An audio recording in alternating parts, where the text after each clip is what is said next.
Welcome to the Boat Buyer's Secret Weapon podcast. I'm your host, Captain Matt, and we're here with a special guest, Michael Limpiski. Michael was on a YouTube live that we did last night, and he had the suggestion that, hey, it would be great to have conversations with people that have recently gone through the boat buying process. So Michael and three other people from the live signed up to do on the podcast. So we're going to have a couple of these, and I think they're going to be really interesting. Michael, first of all, thank you for joining us. Thank you for having me. All right. So Michael bought a 2019 Yamaha 195 SX. So a single engine Yamaha jet boat. Did you buy that new, Michael? It was, yes. It's new. Okay, perfect. So tell about your area, your boating lifestyle, and then we'll get into why that particular boat, why the jet boat. What is it that in your research that you found that led you to your decision? But I think it's important to know your boating lifestyle and how that played into it. So if you don't mind just sharing a little bit there. Yeah, sure. So maybe I can tell you a story how, like you said, maybe how I got to the point where I actually bought this boat, what made me Perfect. make my decision. Yeah. So the Yamaha is actually my second boat. The first boat that we had as a family was a 1998 Chaparral LS 180. It had a 4.3 Mercury or Mercruiser engine in it. I think I must have been like third or fourth owner.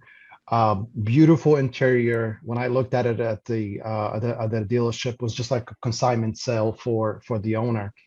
And a few years back to that, a buddy of mine got a boat and he got one for really cheap. And I'm like, man, boating is really not that expensive. So me and my wife kind of started talking. We went out with them a few times. I'm like, well, we should get one.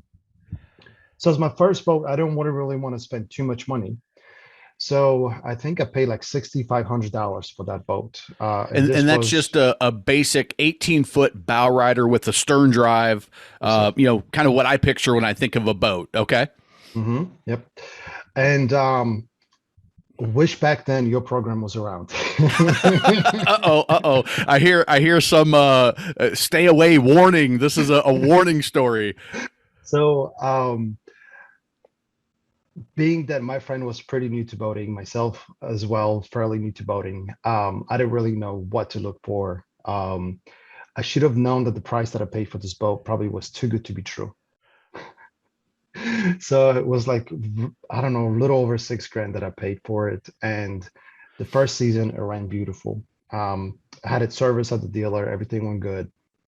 The next season, from day one, I started having problems. And then it was just to spend more time at the mechanic than it did on the water. And it really, really was annoying because we love being on the water. And within that one season, we really developed the love for boating itself. Yep. Just being out with family, we brought friends over and just we have a son and he loved tubing. It was just great. It was great.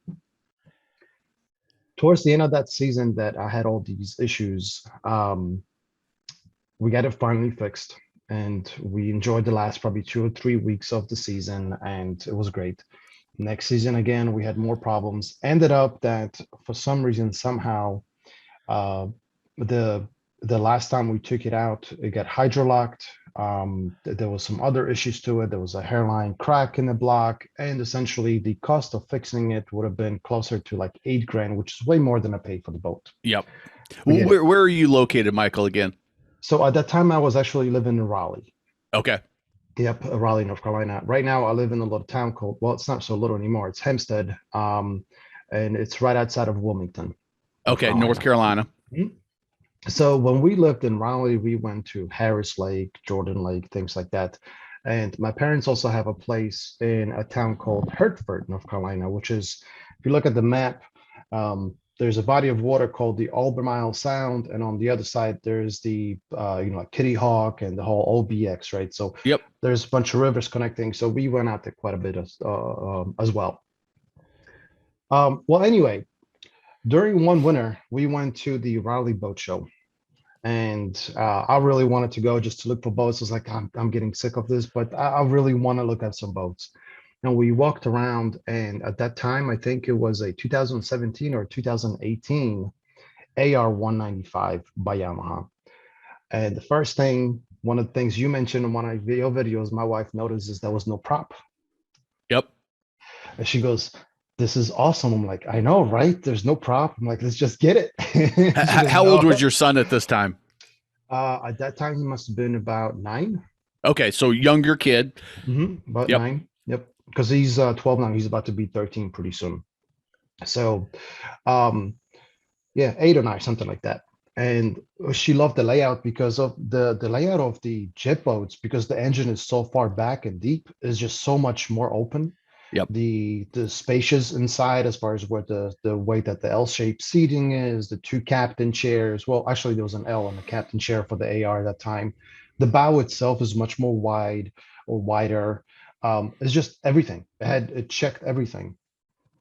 It's like, well, let's not do anything yet. We talked about that and we waited.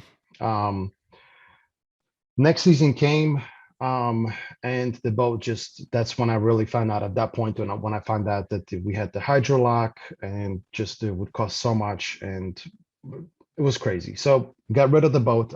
Actually, I posted it on, I was a part of one of the forums on Facebook, and there was a guy from Ohio that was a boat mechanic, and he wanted a cheap boat for his girlfriend, and he had an engine waiting for a boat. Perfect. A good So match made in heaven. oh man, I posted it on Friday afternoon. I think he messaged me maybe 2 or 3 hours later, and the next weekend he came and got it. So he gave me a couple grand for the whole, pretty much. Okay. Yep. All the electronics besides the engine were perfect, and I kept it in a really good condition. It was garage kept, so upholstery was great. Condition of that, besides the engine, was great. Yep. Well, anyways, so the start of it was essentially with that boat show, with my wife noticing that there was no prop, and then we walked inside and we noticed how spacious it was and things like that. After I got rid of my Chaparral, I started doing more research on the Yamahas, and one of the things that kind of got me was, I like to tinker with boats, is the minimal required maintenance on these things, and Sure. what it takes to winterize the boats, and the um, what Yamaha, how they stand behind their product and their history overall. Like, it was great, right? So a few more months passed, and after the show, and after we got rid of the other boat, and I started just looking at more reviews, watching more videos, things like that. And one day I told my wife, "Hey, I'm gonna go look at a boat." She goes, "I'm not buying a boat right now." I'm like, "Well, I'm just gonna go look." That's what you think. Yes. So went to the dealership, and actually was looking at a SX 190, which is the non-supercharged one. Yep. The 195 has a supercharged. It's a difference of 180 to 250 horsepower. Yep. So it's a pretty good jump. And it's like, well, I don't know if I need to go 50 or 53 miles an hour, things like that. But the salesman, and I had a really good salesman, he told me exactly what you say with the guys that, or ladies that look at pontoon boats. Well, if it's just you and your wife and your child, you'd be fine. But as soon as you put a few people on there and you start towing something, you're going to wish you had that more horsepower, right? Absolutely. So the second time around, I did what I should have done the first time around, is I bought my second boat again, right? So I kind of talked to the guy, and the difference was only like 3 grand at that time, between the 190 and 195. And like, okay, well, let me talk to my wife. I took a bunch of pictures and things like that. She goes, "Well, do we really want to do this?" And things like that. And I said, "Yeah, we really enjoy boating." And um, I think when the chaparral finally broke, we had probably about a month of really nice weather where we could not be on the water, and that's when I missed it the most. You realized how much you were missing it when you Mhm, didn't have it right there. Yep. exactly. So um, that kind of solidified the fact that, yeah, I'm going to buy the second boat. And after I went to the dealer and we worked out a deal, and as you know from experience, Yamaha doesn't really have a lot of overhead on their boats. So the only really thing that I could negotiate with the dealer at that point was a little bit off from the dealer prep. Yep. That's the only thing that, regardless, I was still happy with the price, and they gave me like the first maintenance for free, which was like 10 hours for after the break-in process and all that stuff. So I took pictures, sent them to my wife, went back home. We talked about it. We kind of slept on it, things like that. And 2 or 3 days later, I told them, okay, here's my deposit. Tell me when it's ready for me to come pick it up. And I think that was like on a Tuesday, and on a Saturday morning, I went to pick it up and brought it home. Fit beautifully in my garage. Has a swinging tongue, so I could fold the tongue, and the garage Saves you fitted. almost 3 feet or more on that SX. Yeah. Oh yeah, oh yeah. And that was it, man. So really, the experience of buying it was great. I just wish I knew what I know the first time I bought the boat, which was that Chaparral, and I probably would have bought the Yamaha from the start. But that was one thing. So I don't know if you want me to go a little bit more into Well, detail yeah, what I've I got a like. couple of questions from what you shared so far, and there's some things I know that in your mind you're like, I need to get this to people that are where I was, 4 years ago and where I was 2 years ago. And that's why I love people like you that are participate in the channel. You add your comments because you have experiences that frankly I haven't had, and you've been through it so recently that you're like, it's so fresh in your mind that there's a lot of value. So I appreciate this. Did you look at other jet boats? Did you look at the Scarab and the Vortex right at Yes. that time? I don't know if Chaparral's was or no. There were a Shop, couple others that came yeah, out shop, but didn't do mhm. much. Yeah, Chaparral, Scarab, and was another one. Scarab and Chaparral were the big ones. The other two Yeah, big ones that I looked at that had the BRP, what are they called again? the Rotax BRP's Rotex. Rotax engine. Yep. Yes. Yep. And I did like the closed loop cooling system that they had, Mm-hmm. right? So oh, that's kind of cool. You don't have to worry about how dirty or clean the water is, and other things like that when it comes to cooling. I did like the fact that they protect their shaft with the it's like a tube that goes all around it through Yep. so there's nothing really that could get in there and jam it up. But on the flip side, I did like the Yamaha's cleanout ports. Right.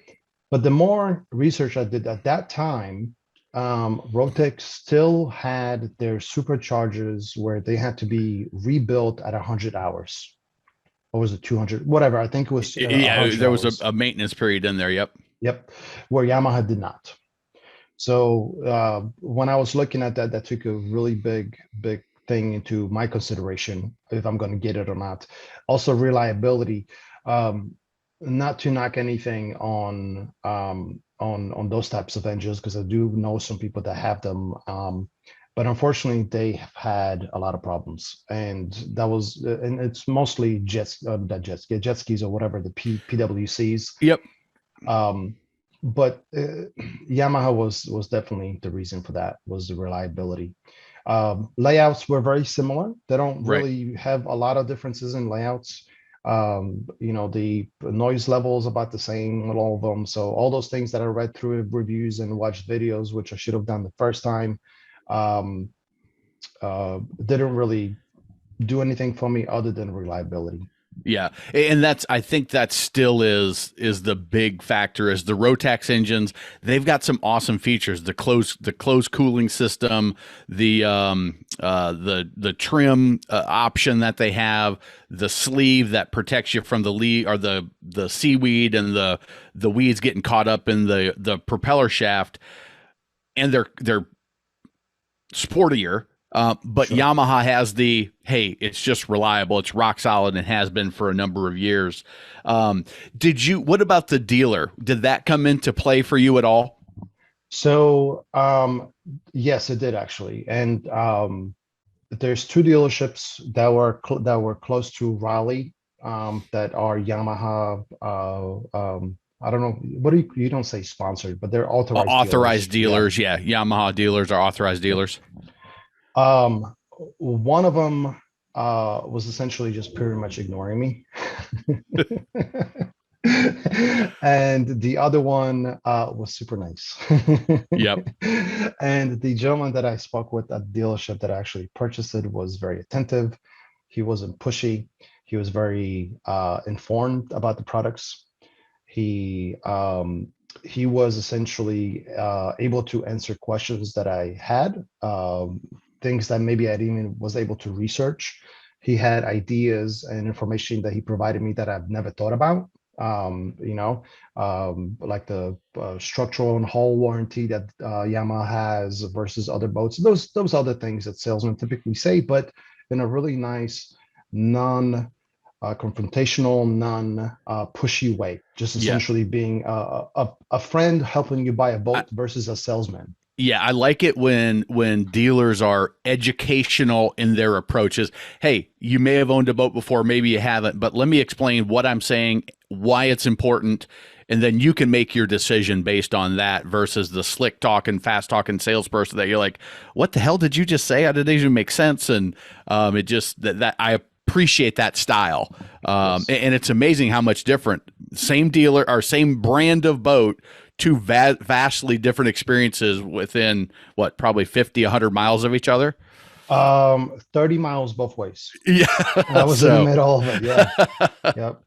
Yep. So it was it like a makes a 45 difference. minute ride. Yeah. 45-minute ride either way. And the fact that somebody was able to just, I emailed them, that called me right away versus me having to wait a few days for a response made a huge difference. Yep. Awesome. Awesome.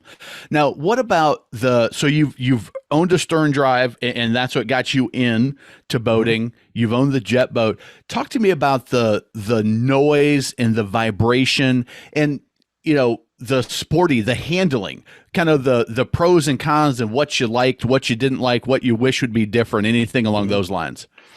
So I can tell you that the Chaparral LS 180 versus the Yamaha 19 What foot year right, was that so Chaparral again?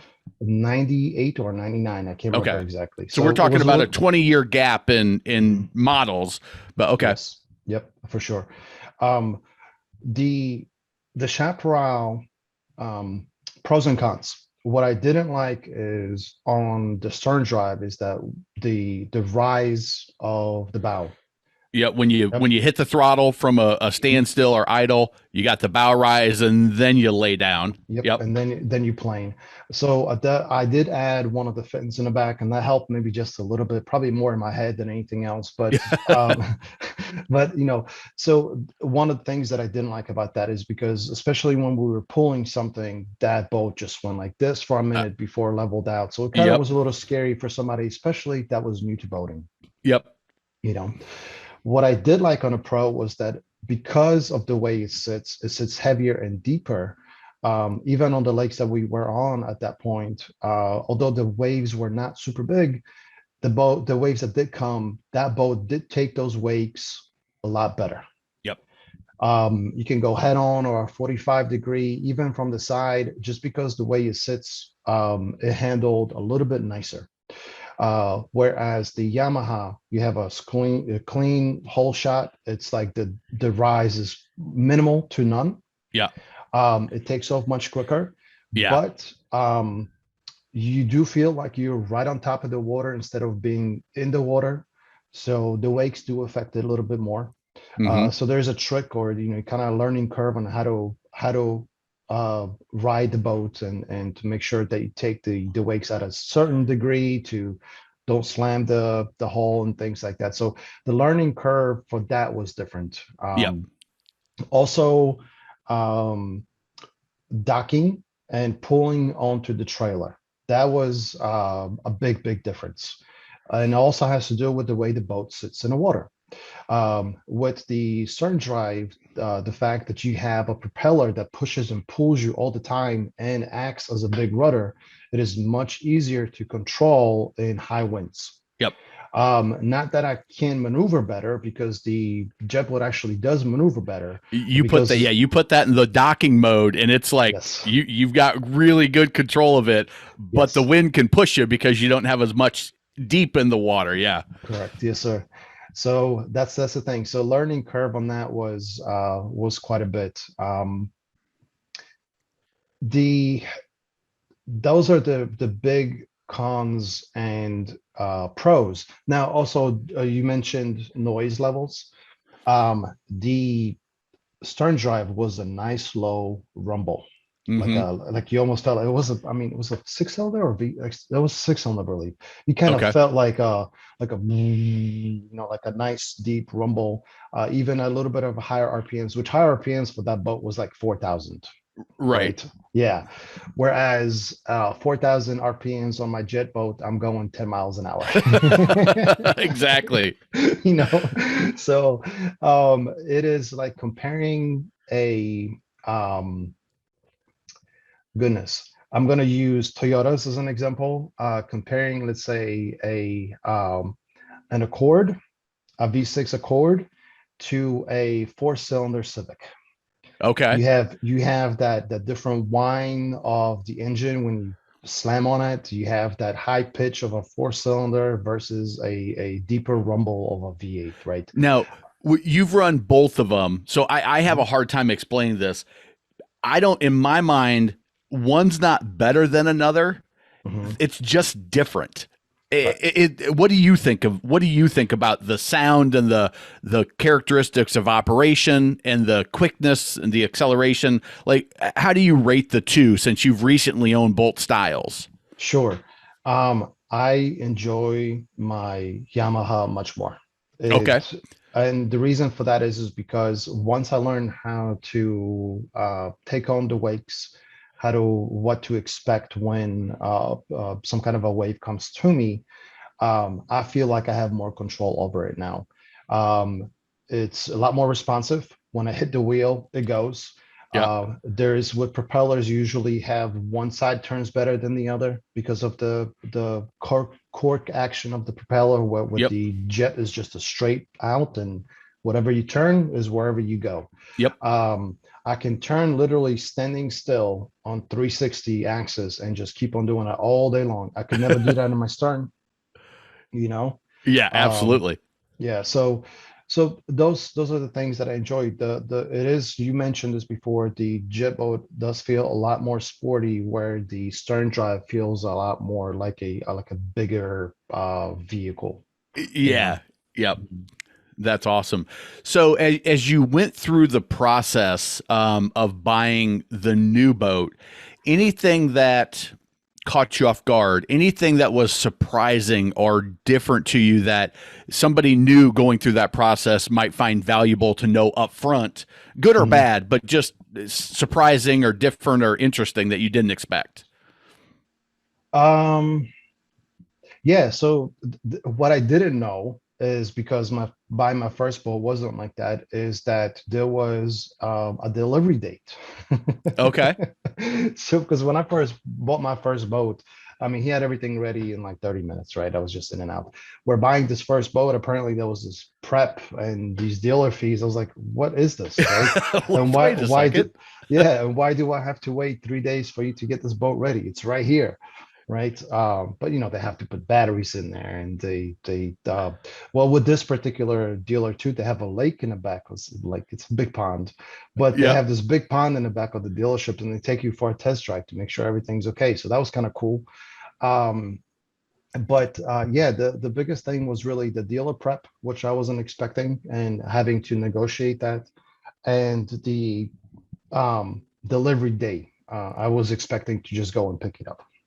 Yeah. Um, The Go ahead. I'm sorry. the one thing I want to say about the delivery date is the good dealers will, when they're prepping your boat, when a boat comes from the factory, and Yamaha is probably one of the best ones at this, is it has very few issues that need to be dealt with by the dealer, but they still have to put the bimini on, they've got to put the battery in, they've got to put oil in and gas in if they haven't been run before, and they should run that boat for 20 minutes, 30 minutes, 40 minutes, an hour to just make sure everything's good. Turn the stereo on, the depth finder's working, and get it all tuned in so that when you get it delivered to you, you take your demo run and then you're out and you're having a good time. Some dealers, they're a little shaky on doing that part of it, and you can get stuck with things that, man, they really should have caught. So that's if you want to mention the dealer, go ahead. Okay, yeah, yeah, I'll do that in a second too. But I found out this not too long ago, which I didn't know, was that Yamaha actually does all that before they release their boats to their dealers, apparently. Okay. They will put a little bit of fuel in them. They will put the oil in them and actually run them on their own lake. I don't think they even put a half an hour on it, but they do test run them before they ship them out. So that was kind of Okay. cool. Yeah, Yeah, that's yeah, awesome. yep. Because that's not the case Hmm.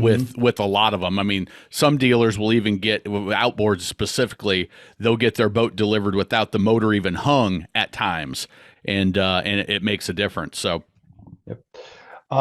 So the dealer, I'm gonna look this up, is Chatley Boats and Marine okay, in I was going to guess Sanford. that's who it was when you said they had the lake in the back.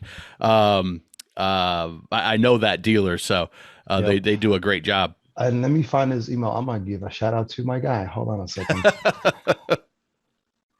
It's Chris Mace is the Okay, salesman.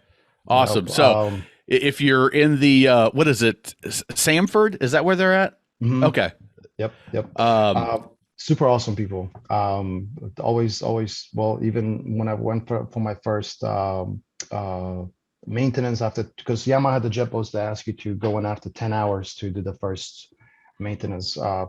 Took care of me like it was no tomorrow. It was great. It was a great experience. have you had any warranty issues and Mm, anything there? Okay, so everything's no. been pretty smooth. See, yeah, sorry to. That's what I did to my buddy's boat. He bought a U Chaparral. He got an '07 23 Chaparral earlier this season.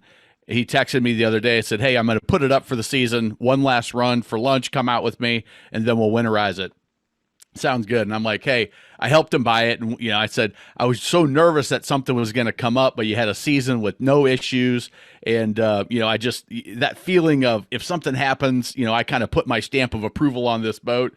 Sure enough, we go out and the boat dies. We cut it off and the boat dies. It had a loose terminal on the battery switch, which super easy to fix, difficult to Mhm. diagnose. But yeah, so sorry about that. If something happens, that's on me. So anything else? Because I know there's a few things that you wanted to share as well. So I'll let you. Yeah. So, goodness, if you're looking for a family boat, like a something to just cruise around with and being all around boat and be able to take it anywhere. So that's one of the things with a jet boat. And you mentioned, Matt, you mentioned this as well, is that you can take it to a freshwater lake, you can take it to a river, you can take it to pretty much on the ocean if you wanted to. Um, it is a boat for you. The the thing about Yamaha is goodness. Well, as family, it's very well priced when you look at boats from similar sizes with the similar layouts compared to either an outboard or a inboard engine. The value is great. You already comes with the trailer. You get a manufacturer's warranty. I want to say it's 2 years from the when you first buy it. You can get a yes warranty that's up to I believe 7 years, maybe 6 years, something like that. Um, Dealer networks are huge, just like for any other boats, but you can find one within an hour from your house, I can guarantee you. Yeah. So unless you're like in Midwest, maybe that's a little different, but around here, you can find one within an hour from your house. They do have a pretty good sized dealer network, Yes, and they also you've got the Wave Runner, the power sport shops that sell yes, the Wave Runners that can do engine work, yes, that's which is correct. good. Yep. It's just a great all around boat. We've been super happy with it. Good enough to pull tubes and wakeboards and skis or whatever you want.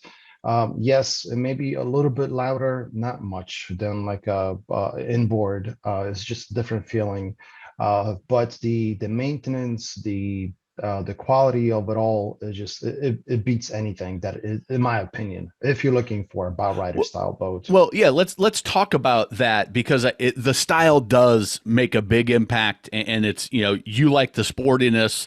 You're right on that line where he is of. It could freeze there, but you probably could boat 12 months out of the year. But there's a chance you might have a freeze pop in the day here, a night there, and so the being able to just not winterize in the full detail of it, but it's not going to have freeze damage if you fire it up Mhm. and shoot that water out. What does your typical day on the water look like? How do you use the boat? How many people are with you? What are you doing Mhm. to give folks an idea of that and how it accomplishes those goals? Sure. So I have different scenarios because I do love the fact that I do trailer my boat everywhere we go. Like as far as being in Hempstead, pretty close to Wilmington, there is probably about three or four different public ramps that we go to, and we take it on the ICW, right? So it's the big highway on the east coast of salt water that goes up and down the Yep, coast, the right? intercoastal waterway. Yep. Yes, sir.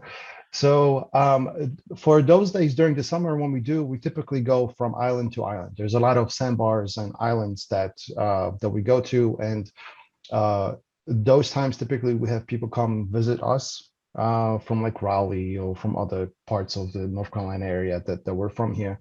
And we just take it out. We coast up and down, kind of cruise. It is not a spot to like tow anybody behind just because it gets so busy, but it's a great spot to go to an island, anchor up, and hang out all day if you like. So that's one way we use the boat here. And when So, when you got friends in, how many people are you putting in the boat that's comfortable? so goodness, not to feel crowded, probably four adults and four kids probably be what I would most put on there. Okay. Obviously, it's rated for eight people, right? So if you put eight adults on it, it's probably going to be crowded.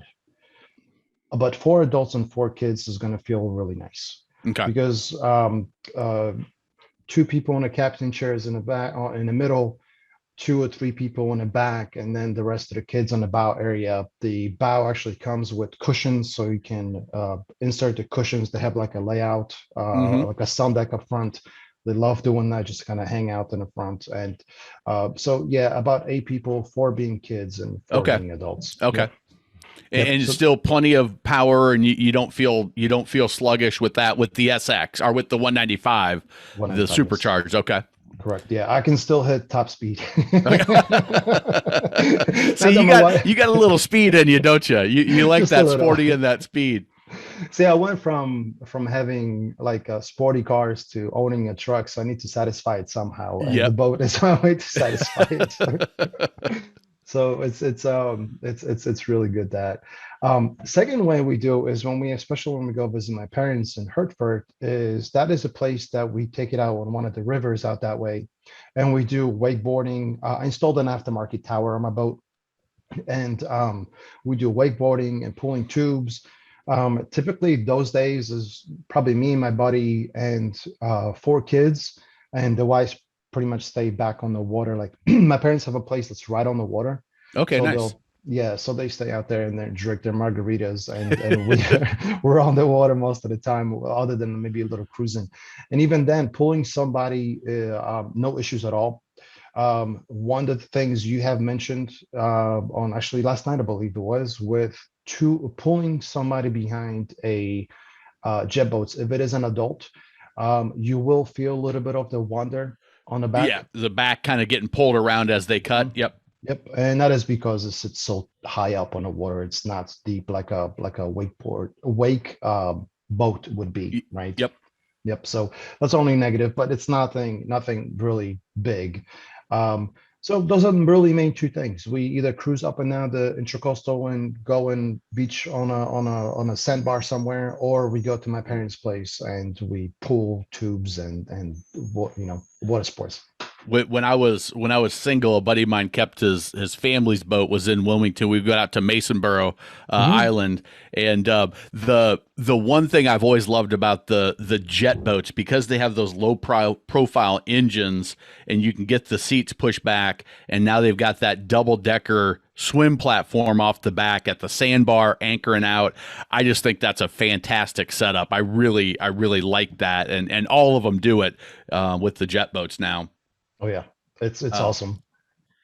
so, what other advice or what other comments or what other experiences have you been through that you think somebody that was, is in that shopping process, maybe first into is boating right for me or is it not? Any advice that you have for them or anything that you think would have been helpful had you known it? Yeah.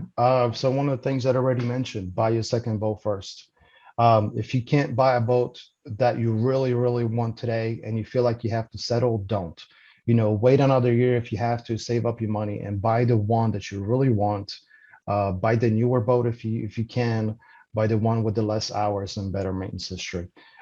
Just because there's so many people out there like me that thought that they needed a boat, didn't really know what they were doing, bought the cheaper one, and then essentially paid for it. Yeah, yeah. And, one thing I've got over, I think last night I looked at it during the live, 237 videos or something out there. And most of them are designed to help you find the right boat for you, in different variations of that theme. The First Time Boat Buyers Academy, there's a lot of information to help you avoid the mistakes that I've seen made, being in boating, around boating for 40 years, selling boats for 5 years, and being in the industry now for a decade. There's having that information and that knowledge.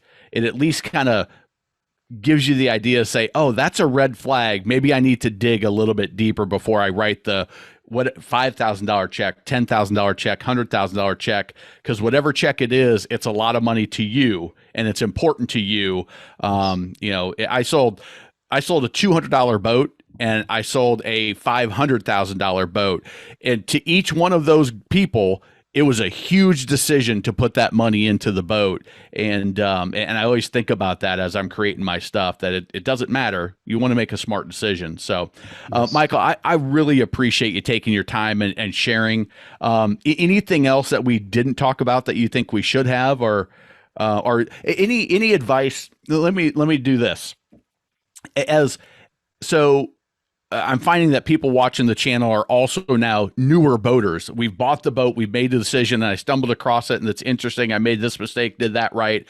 What advice do you have for new boat owners? What are some things that you've learned as a boat owner that you think would be valuable to Yep. others?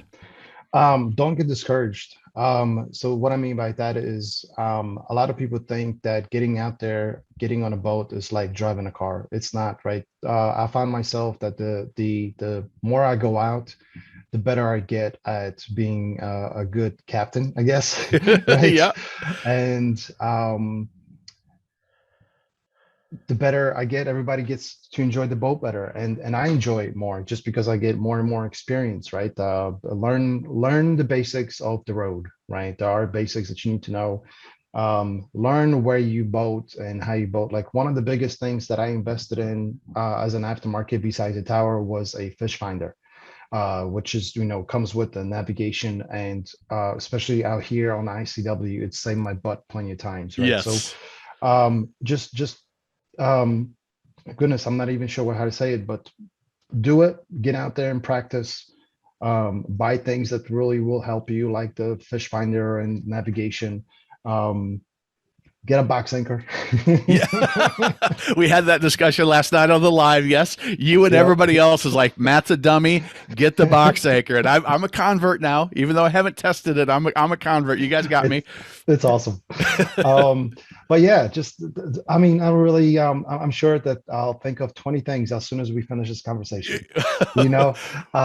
But just pull the trigger and do it. You know, life is truly better on a boat. Yeah, it's amazing. And Michael had a bad experience at first, a great first year, and then a ah shit kind of experience, and then but he kept with it. And your son, right? Yes. 13-year-old son, having been him, started boating at 5, and having that in my background, there's something about it that he's going to have memories that you guys made when you're wakeboarding on the river, when you're cruising at the ICW at Masonboro Island, letting him drive for the first time. Those memories he's always going to have, and you're always going to have, and you just can't replace it. It's worth more than money can be worth. It's just, I don't know. I've loved it, and I love it when I see people like you and just a smile on your face thinking about the memories that you had with your son and your wife and your friends. It's yeah, life truly is better on a boat.